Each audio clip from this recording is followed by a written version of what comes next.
وہ قبر میں میرے آقا صلی اللہ تعالیٰ علیہ وسلم اس حالت میں اور اتنی جلدی آتے ہیں، اور منکر نکیر کے اٹھانے سے پہلے اس سے کہتے ہیں فرشتوں سے آہستہ سے اٹھاؤ، میری محبت میں بڑا تھک کے آیا ہے۔ وہ کس کے لیے ہے؟ جو محبت مصطفیٰ میں تھکا ہوا ہو اس کے لیے ہے، وہ نہیں جو عیش و عشرت میں شباب و کباب میں یہاں تھک کر کے گیا۔ اللہ رب العزت نے انسان کی جو تخلیق فرمائی، انسان کو جو پیدا کیا، اس کی زندگی کا جو مقصد بیان کیا گیا ہے، قرآن پاک میں اللہ تعالیٰ نے فرمایا وَمَا خَلَقْتُ الْجِنَّ وَالْإِنسَ إِلَّا لِيَعْبُدُونَ، جنات اور انسانوں کو میں نے صرف اپنی عبادت کے لیے پیدا کیا ہے۔ جس چیز کو جس مقصد کے لیے بنایا گیا ہے اسی مقصد پہ اس کو عمل کرتے رہنا چاہیے۔ جہاں وہ چیز اپنے مقصد پر عمل چھوڑ دیتی ہے تو پھر وہ کباڑ کے قابل ہو جاتی ہے۔ کوئی مشین اگر گھر پر لائے ہوں، مسالہ پیسنے کی مشین، مکسر، اگر وہ اپنا کام نہیں کر رہی ہے تو پھر وہ مشین گھر میں رکھنے کے قابل نہیں ہوتی۔ واشنگ مشین کپڑے دھونے کے لیے استعمال کی جاتی ہے، اور اگر وہ کپڑے دھونا ہی چھوڑ دے تو وہ اپنا مقصد چھوڑ چکی ہے، اب اس کی جگہ بھنگار میں یا کباڑ خانے میں ہی ہوتی ہے۔ انسان جب اپنی زندگی کا مقصد بھول جاتا ہے تو پھر اس کی بھی دنیا میں رہنے کا کیا حاصل ہے؟ اللہ تعالیٰ نے جس مقصد کے لیے اس کو بنایا تھا، اب یہ مشین اس مقصد پہ نہیں چل رہی ہے تو پھر اس کے لیے جہنم کا ایندھن تیار ہے، جہاں پر اس کو ہمیشہ کے لیے بیچ دیا جاتا ہے۔ عزیزان گرام وقار، میں ایک بات آپ سے عرض کرنا چاہوں گا۔ اللہ کے نبی صلی اللہ تعالیٰ علیہ وسلم نے اسی لیے بار بار ہمیں تنبیہ فرمائی کہ جو چیز ہمیں ہمارے مقصد سے پھیرتی ہے وہ کون سی چیز ہے، کس لیے انسان غافل ہوتا ہے اور کیوں بھٹک جاتا ہے، کون سی چیز ہے؟ تو نبی پاک صلی اللہ علیہ وسلم فرماتے ہیں میں میرے بعد اپنی امت سے اس بات کا اندیشہ نہیں رکھتا کہ یہ کافر ہو جائے گی، مشرک ہو جائے گی۔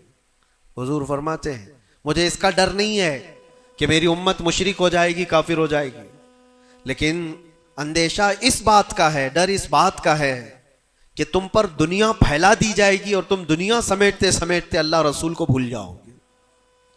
آج یہ پوزیشن پر جو مسلمان آیا ہوا ہے، امت مصطفیٰ کی یہی حالت ہے کہ دنیا اس قدر حاوی ہے کہ وہ اپنے آرام اور سکون کو چھوڑنا نہیں چاہتا۔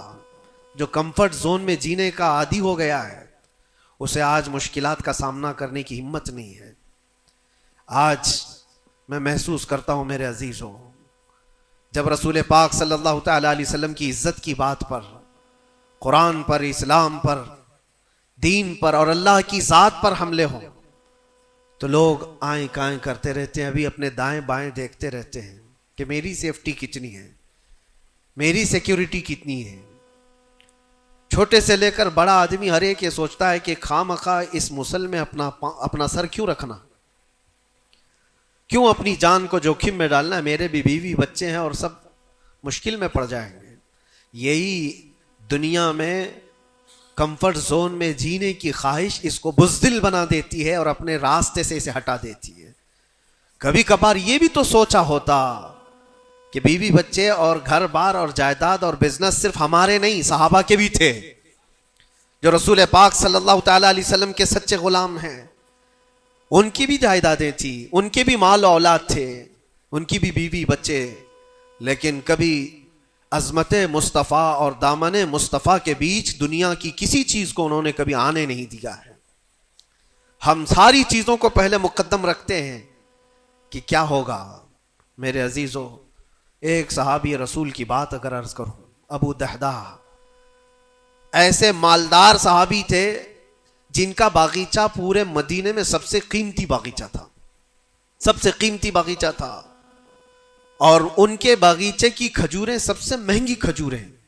ابو دحدہ کے باغیچے کی شہرت تھی مدینے میں، مسجد نبوی میں بیٹھے ہوئے تھے۔ حضور پاک صلی اللہ تعالیٰ علیہ وسلم کے پاس ایک مسئلہ آیا تھا، ایک یہودی کا اور ایک مسلمان کا، ایک دوسرے صحابی کا۔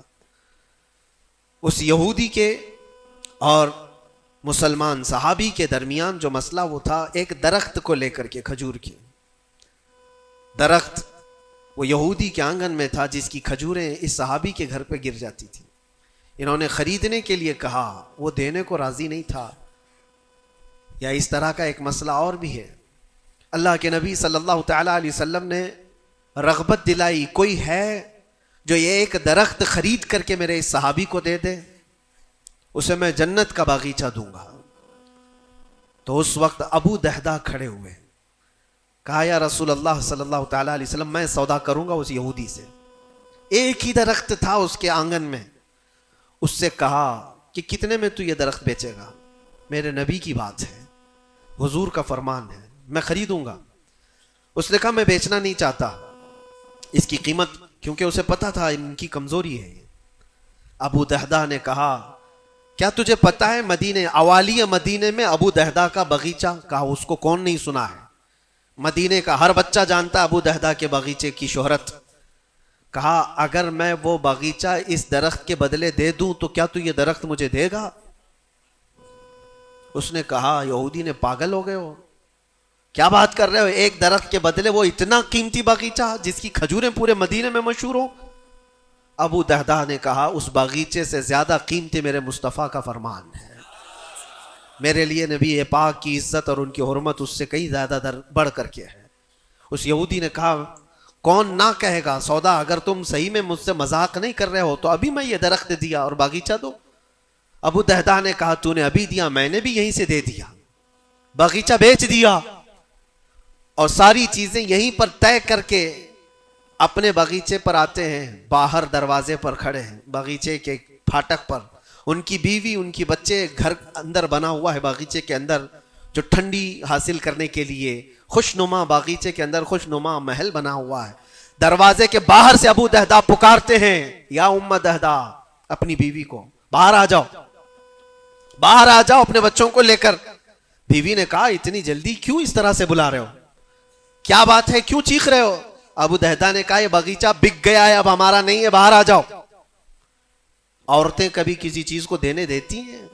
گھر کی کوئی چیز بک جائے عورت راضی ہو جائے، لیکن وہ عورت عام عورت نہیں، رسول اللہ کی صحابیہ تھی. کہا اچھا ابو دہدہ یہ باغیچہ بک گیا ہے، میرا تم پر یقین ہے کہ بہت اچھا سودا کیا ہوگا، کیونکہ مدینے میں اس جیسا باغیچہ تو نہیں ہے. ابو دہدہ نے کہا تو سچ سمجھتی ہے میں نے بہت اچھا سودا کیا ہے.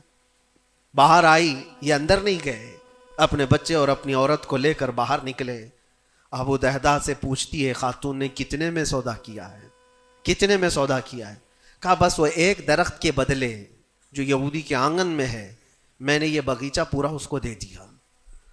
عورت نے کہا ہاں ایسے کیسے، اتنا بڑا باغیچہ ایک درخت کے بدلے میں؟ کہا وہ تو بظاہر ایک درخت ہے لیکن اصل قیمت تو رسول اللہ کی زبان ہے. کہا اللہ کے نبی نے کیا فرمایا؟ کہا کہ ایک درخت جو اس یہودی کا خرید کر کے ایک صحابی کو دے دے میں اسے جنت کا باغیچہ دے دوں. ابو دہدہ نے جیسے یہ سنایا تو ام دہدہ کہتی ہیں ابو دہدہ تم نے کبھی میرا یقین نہیں توڑا، آج میں یہ کہتی ہوں یہ باغیچہ ہی کیا، حضور سے پوچھتے ہم سب بھی بکنے کو تیار ہیں. اللہ کے نبی صلی اللہ تعالی علیہ وسلم کی ذات پر یہ یقین کامل تھا، انہیں دنیا بیچ میں کبھی روک نہ سکی. ہمارے تو چھوٹی دکانیں ہمیں روک دیتی ہیں، ہمارے تو چھوٹے دروازے ہمیں روک دیتے ہیں. عزیزان گرامی وقار، اپنے مقصد حیات سے آدمی جب بھٹکتا ہے تو کون سی چیزیں جو اسے اٹریکٹ کرتی ہیں دنیا میں؟ یہ مال دولت.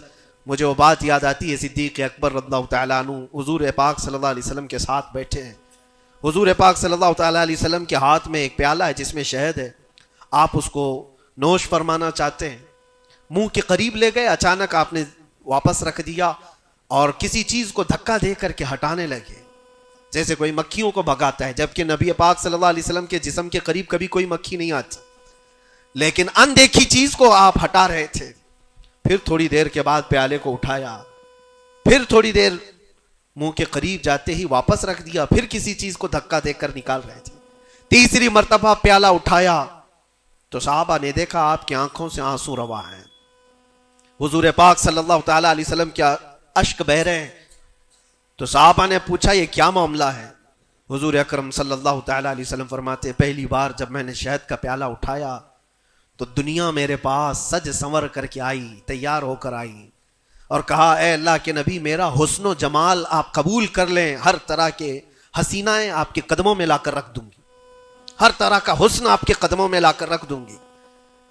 حضور فرماتے میں نے دھکا دے کر دور کیا کہ مجھے تیرے حسن و جمال کی ضرورت نہیں، دنیا چلی گئی۔ دوسری بار جب میں نے پیالہ اٹھایا تو دنیا پھر آئی میرے پاس، اور پورے زر و جواہرات اور دولت کے انبار لے کر دنیا نے کہا اے اللہ کے نبی یہ قبول کر لیں، آپ کے قدموں میں سونے کے محلات اور جواہرات سجا دیے جائیں گے۔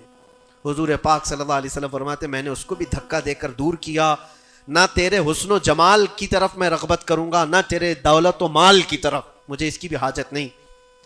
تیسری بار بہت امپورٹنٹ چیز میں عرض کر رہا ہوں، جو کہنا چاہتا ہوں توجہ سے سنیں۔ حضور پاک فرماتے تیسری بار دنیا میرے پاس آئی اور کہا اے اللہ کے نبی آپ نے میرے حسن و جمال کو بھی نہیں قبول کیا، دولت و مال کو بھی نہیں قبول کیا، مجھے دھکا دے کر دور کیا، لیکن ایک بات ہے، آپ کے بعد آپ کی امت ایسا نہیں کر سکے گی، وہ دولت و مال اور حسن و جمال کی طرف بھاگے گی اور آپ کو چھوڑ دے گی۔ حضور فرماتے جب میں نے یہ بات سنی تو میرے آنسو نکل آئے، کیا میری امت مجھے چھوڑ کر اس طرح دور ہو جائے گی؟ دل پر ہاتھ رکھ کر کے سوچو ہے مسلمانوں، کیا آج وہ پوزیشن نہیں ہے؟ ہم ان دو چیزوں کے چکر میں اپنے نبی پاک صلی اللہ علیہ وسلم سے کتنی دور بھاگے جا رہے ہیں۔ تم نے کبھی راتوں کو تصور کر کے دیکھا کہ کتنی راتیں ایسی آئی کہ میں نے اپنے مصطفیٰ کو یاد کیا ہے، تنہائی میں اپنے حبیب کو یاد کیا ہے؟ اس رسول کا حال تو یہ تھا، ماں عائشہ صدیقہ فرماتی ایک رات ایسی نہیں گئی جس میں رسول پاک صلی اللہ علیہ وسلم اپنی امت کے لیے دعا نہ کرتے ہوں۔ رات کو کھڑے ہوتے تھے تو پنڈلیوں میں سوجن آ جاتی تھی، پیر سوج جاتے تھے، اور کثرت سے روتے تھے اپنی امت کے لیے اللہ کی بارگاہ میں کہ مولا میری امت بھولی بھالی ہے، اس کی بخشش میرے حوالے کر دے، رب حب لی امتی، جو نہ بھولا ہم غریبوں کو رضا۔ اور آج امت کا حال یہ ہے کہ سال میں ایک بار میلاد کر کے ہم یہ سمجھتے ہیں حق ادا کر لیا، ہر دن ہر رات جو نبی پاک ہمیں یاد کرتے تھے، تو ہم نے آج وہ کیا کر دیا ہے؟ یہی دو چیزیں ہیں جو انسان کو اپنے مقصد حیات سے ہٹاتی ہیں، اپنے راستے سے ہٹاتی ہیں، دولت اور شباب، یہ حسن و جمال۔ ہر نوجوان کو دیکھو ان دو چیزوں کے پیچھے بھاگ رہا ہے، اسے یہ دو چیزوں کی خواہش ہے، مال جمع کرنا ہے اور خوبصورت عورت کو لانا ہے، اور ان دو چیزوں نے دنیا میں اس کو ایسا غافل کر رکھا ہے، اسے سوچنے کا موقع ہی نہیں ہے۔ جب اس کے سامنے کہا جائے تیرے نبی پاک کی عزت کی بات آئی ہے، کہا وہ دیکھ لیں گے، مولانا لوگ تو ہیں نا، علماء کرام اپنا کام کریں گے۔ کل قیامت کے دن کیا منہ لے کر کے حضور کی بارگاہ میں کھڑے ہوگے؟ کس منہ سے حضور کی بارگاہ میں کھڑے ہوگے کہ میری سفارش فرما دیں اللہ کے نبی؟ کس منہ سے حضور کی بارگاہ میں آئیں گے کہ اللہ کے نبی میری شفاعت کر دیں؟ کیا اس بات کا احساس نہیں ستاتا کہ اللہ کے نبی اگر مجھے پوچھیں تو اسی جگہ سے آتا ہے جہاں روز مجھے گالیاں دی جاتی تھی، اور تو سن کر کے کباب کھایا کرتا تھا، تو روزانہ اپنی مستیوں میں مست تھا۔ اٹھو وہ گر نہ حشر نہ ہوگا پھر کبھی، دوڑو کہ زمانہ چھال اپنی چل گیا۔ آج تمہیں میں جگانے آیا ہوں اور بیدار کرنے آیا ہوں۔ زندگی کا مقصد یہ تھا کہ اللہ اور اس کے رسول کو راضی کرو، نہ یہ کہ تم دنیا کو راضی کرنے کے چکر میں اپنے اللہ اور اس کے رسول کو بھول گئے۔ ان نوجوانوں سے میں کہتا ہوں جو رات بھر تم اپنے دوستوں کے لیے گزارتے ہو، تم اپنے ماں باپ کو چھوڑ کر کے چلے جاتے ہو، اور ان دوستوں کے چکر میں اپنا مال بھی بہایا، وقت بھی گنوایا، لیکن حاصل کیا ہوا پتہ ہے؟ قرآن میں 19ویں پارے میں اللہ تعالیٰ فرماتا ہے بہت سارے ایسے لوگ ہوں گے جو صرف اس لیے دوزخ میں جا رہے ہوں گے کہ ان کے دوست برے تھے۔ یا ویلتا لیتنی لم اتخذ فلانا خلیلا، وہ پکارے گا اے کاش میں فلاں کو دوست نہیں بنایا ہوتا تو آج دوزخ میں نہیں جا رہا ہوتا۔ بہت سارے ایسے لوگ، اور جن کے لیے تم نے زندگی پوری اجاڑ دی، وہ کب تک کے لیے آئے تمہارے پاس؟ کب تک کے لیے؟ کیا تمہارے جنازے کے کندھا دینے کے بعد ختم ہو گئی بات؟ کون تمہاری قبر میں آتا ہے؟ کون تمہارے قبر کے حالات دیکھتا ہے؟ کون ہے جو حشر میں تمہارے معاملات کی سفارش کرتا ہے کوئی نوجوان دوست تمہارے لیے مددگار؟ نہیں۔ تمہارا دل بھی یہ کہے گا اس قبر کی نئی زندگی میں اگر کوئی آئے گا تو وہ آمنہ کا لال آئے گا، نبی پاک صلی اللہ تعالیٰ علیہ وسلم تشریف لائیں گے۔ بزرگان دین نے یہاں تک فرمایا ہے وہ قبر میں میرے آقا صلی اللہ تعالیٰ علیہ وسلم اس حالت میں اور اتنی جلدی آتے ہیں اور منکر نکیر کے اٹھانے سے پہلے اس سے کہتے ہیں فرشتوں سے آہستہ سے اٹھاؤ، میری محبت میں بڑا تھک کے آیا ہے۔ وہ کس کے لیے ہے؟ جو محبت مصطفیٰ میں تھکا ہوا ہو اس کے لیے ہے، وہ نہیں جو عیش و عشرت میں شباب و کباب میں یہاں تھک کر کے گیا ہو۔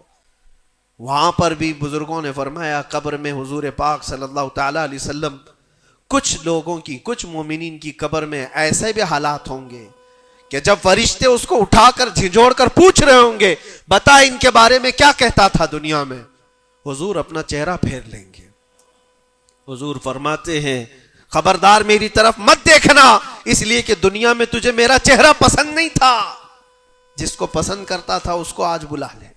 تمہارے پاس کوئی اور آپشن رہ جائے گا قبر میں بلانے کے لیے کسی کو؟ اپنی زندگی کا مقصد سمجھ لو۔ جتنے لوگ ڈائیورٹ کرتے ہیں ادھر ادھر، ان کی طرف توجہ نہ کرو۔ کبھی آپ گاڑی چلا رہے ہو، جو لوگ گاڑی میں بیٹھے ہو ان کو اچھی طرح سے معلوم ہونا چاہیے، اگر یہاں سے نکلیں آپ پونا جانا چاہتے ہیں، تقریباً 150-200 کلومیٹر کا فاصلہ ہے، راستے میں بہت سارے مناظر آتے ہیں، بہت سارے اچھے منظر دیکھنے کو ملتے ہیں، کبھی پہاڑیاں ہیں، کبھی درخت ہیں، کبھی جھیل ہے، کبھی کچھ ہے، کبھی کچھ ہے۔ تو کیا اس راستے پہ گزرتے ہوئے جو چیز اچھی لگ جائے وہیں رک جاتے ہو؟ تمہیں پتا ہے نہیں مجھے تو پونا پہنچنا ہے 2 گھنٹے کے اندر، میرا راستہ آگے، میری منزل آگے ہے۔ جتنے درخت آئے خوبصورت دیکھ لیا چل پڑا، پہاڑ آئے دیکھ لیا چل پڑا۔ دنیا کا سفر ایسی ہے، جتنی چیزیں شہوتیں تمہیں اپنی طرف بلاتی ہیں، اگر نظر پڑ گئی تو نیچے کرو اور آگے بڑھ جاؤ۔ تمہاری منزل یہ شہوتیں نہیں ہیں، تمہاری منزل تو اللہ کے نبی کے ساتھ جنت میں جانا ہے، تمہاری منزل وہ ہے۔ اور جو اپنی منزل کو نہیں پہچانا ہے وہ یہیں پر ڈائیورٹ ہو کر کے رہ جاتا ہے۔ اپنے اصلی مقصد پر کامیاب ہونے کے لیے ایک فارمولا میں آپ کو بتاؤں، کیسے بھی حالات ہو۔ کچھ لوگ یہ سوچتے ہیں کہ زندگی میں حالات بدل گئے، گناہوں کی طرف چل پڑے، کبھی خواہشات نے انگڑائیاں لی، میں نفس کا شکار ہو گیا، فلاں کام کر لیا، فلاں کام کر لیا۔ کون انسان ایسا ہے جو خطا نہیں کرتا؟ انسانوں میں خطا ہے، نبیوں کو چھوڑ کر۔ لیکن میرے عزیزوں، اس کا مطلب یہ نہیں ہے کہ تم مایوس ہو کر کے انہی کاموں میں لگ جاؤ۔ کل کی رات ہی میں دیکھ رہا تھا، یہ موبائل جو تمہارے ہاتھ میں ہے بہت ساری نصیحت کر جائے گا تمہیں۔ موبائل اپنے ہاتھوں میں لیے رہتے ہو، کوئی بھی آج شاید اس موبائل سے خالی نہیں ہے۔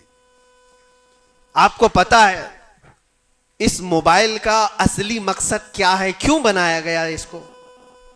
فون، رابطہ کرنے کے لیے ایک دوسرے کے، یہی بیسک اس کا مقصد، جو بنیادی مقصد ہے وہ یہ ہے کہ آپ کسی سے رابطہ کرنا چاہیں گے، نمبر لگائیں گے، ادھر چلا جائے گا اور آپ بیٹھ کر بات کر لیں گے۔ یہی بیسک مقصد تو یہ ہے، یہ بنیادی مقصد ہے اس فون کا۔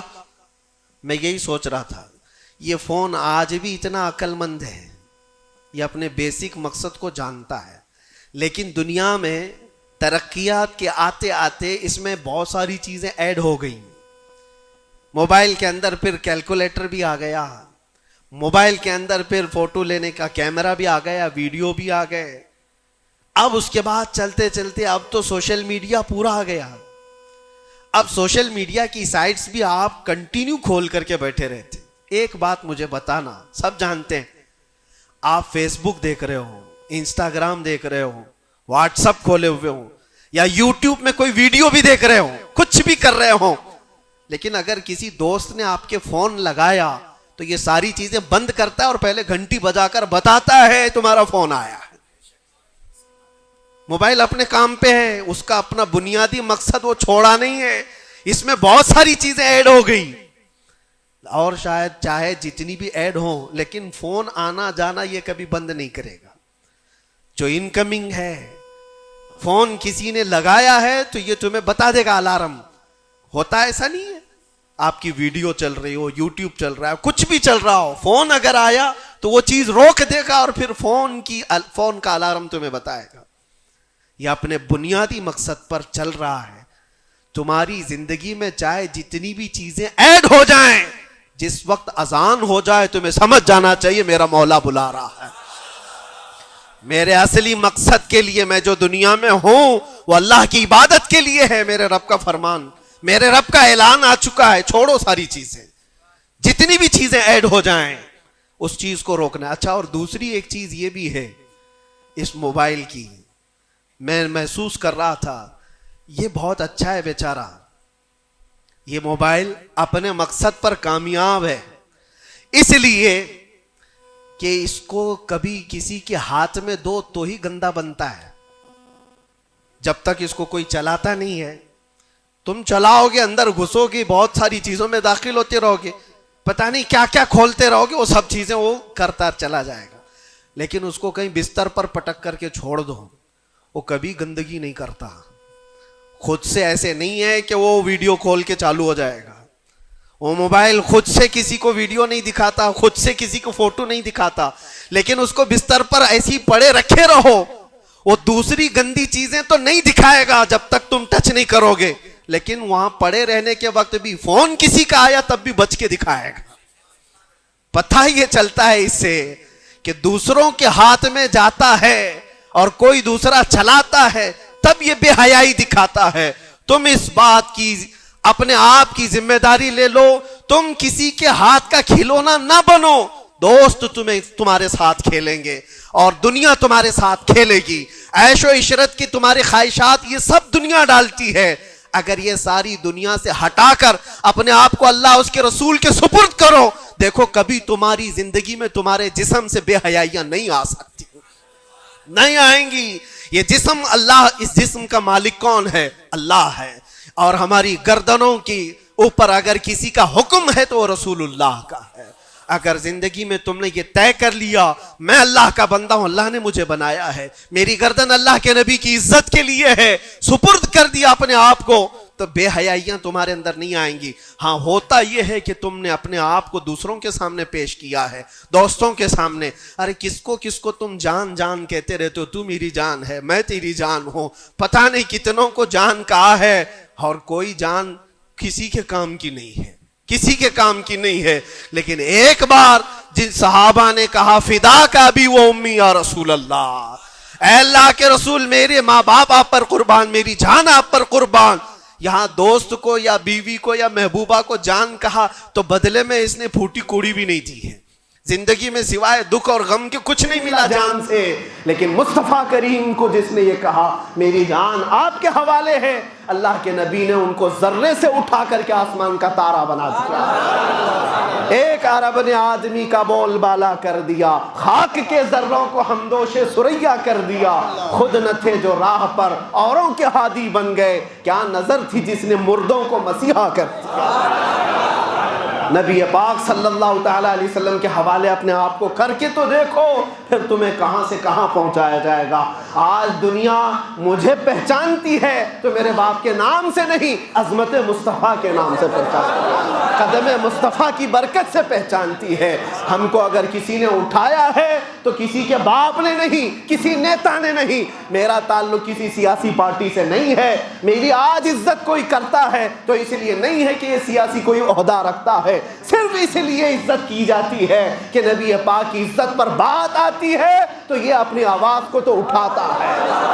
جب تک بکے نہ تھے تو کوئی پوچھتا نہ تھا، یا رسول اللہ تم نے خرید کر ہمیں انمول کر دیا.